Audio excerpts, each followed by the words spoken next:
I had come from Turkey. I'd come here, knew I wanted to make a difference, and it was my first engineering class where I got the opportunity. And I'd like to challenge you that a lot of the times we think of our classes we take as just a means to gaining a skill set so we can make an impact later. But I'd like to challenge you that it doesn't have to be just a class. It can be something, a launching point for something in the future.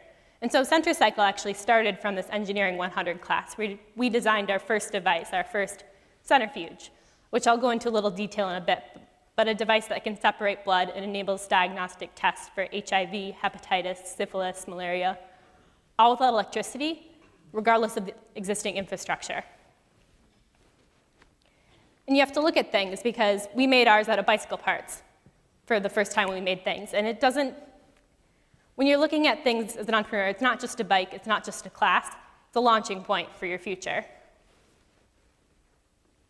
But to give you an idea of what Centricycle is and what we took from that classroom, is the problem we're addressing is that 1 in 3 people in India lack local access to healthcare and electricity, which means that if a serious condition is suspected, a traveling mobile clinic that travels to these villages about once a month will take a blood sample, take it back to the main lab, run all their tests on it, and then take it back out to the village.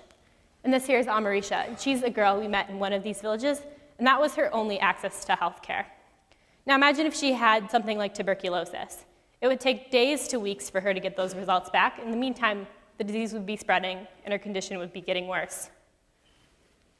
And that was the inspiration in terms of Centricycle, stories like that, so that we could create something where they could diagnose her on location, right there, and bring her the care that she needs. So the way that our device works, this is a picture of it, is you draw whole blood, you separate into the serum just by turning the handle. It spins the blood at a very high speed, and that centripetal force actually separates the blood into its different components. And you take that serum, you put it on this test. This is a test for malaria, and identifies whether or not someone has HIV, hepatitis, malaria, and a number of different diseases. And then it ends with the component of education. So making sure once they're diagnosed, they know what steps to take next. But over the years, I realized that the design, as an engineer, I'd like to think that if you create a design, that's all that matters. But it's really about only 10%.